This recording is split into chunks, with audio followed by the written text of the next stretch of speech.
Assembly Speaker Robin Vos says Republicans are considering a lawsuit over one of Governor Tony Evers' partial vetoes in the state budget. New at 10, Grace Olch has you covered on the controversy caused by the governor's creative move. Grace.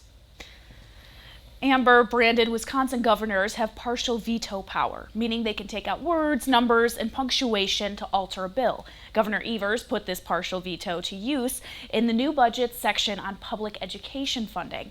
The original text of the bill added $325 per pupil in funding, quote, for the limit for the 2023-24 school year and the 2024-25 school year.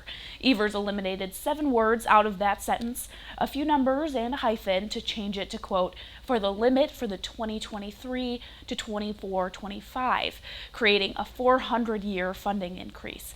Evers says this will provide districts with predictable long-term increases for the foreseeable future. The move has been met with major backlash from Republicans, namely Assembly Speaker Robin Vos, who says this will increase property taxes for the next 400 years. The idea that we're going to have massive property tax increases, something that the governor said he was against, again, just proves he's a liar. He lied to the people of Wisconsin in the campaign last year. He lied to us during the negotiating process, and it now really calls into question his ability to try to find bipartisan compromises like we've been working on this entire year. Vos told Upfront's Matt Smith that while calling the sitting governor a liar is a bold accusation, the truth is the truth. Vos says the governor's approach to K-12 spending was an underhanded way to accomplish something Governor Evers thought was in his best political interest. Republicans have pointed out that the budget is rewritten every 2 years, so there will be a chance to change that 400-year funding increase soon, but Evers could always veto any attempt made while he is still in office. All right, Grace, thank you. And the governor also used his veto power to protect more than 180 diversity, equity, and inclusion positions in the UW system. But he didn't undo a $32 million cut to the system. During a meeting of the Board of Regents today, System President Jay Rothman was critical of the budget cuts. At a time when Wisconsin has a historic $7 billion surplus, it is inconceivable to me that we are not using even a portion of that to invest in the state's best talent generator.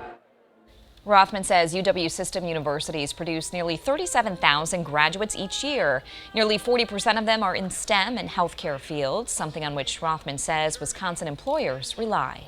Meantime, the governor is touring the state to tout the investments in the state budget. He stopped at the Boys and Girls Club in Chippewa Falls. His budget invests $131 million in the Temporary Assistance for Needy Families program. The club in Chippewa will see $5 million from that program.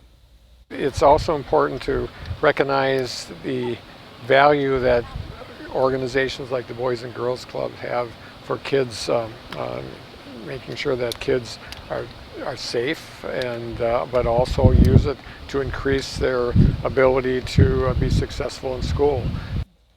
The club plans to direct that money to a program that helps kids graduate from high school. We'll dig into the budget with the governor this weekend on Capital City Sunday. You can see that interview Sunday morning at 9 right here on WKOW.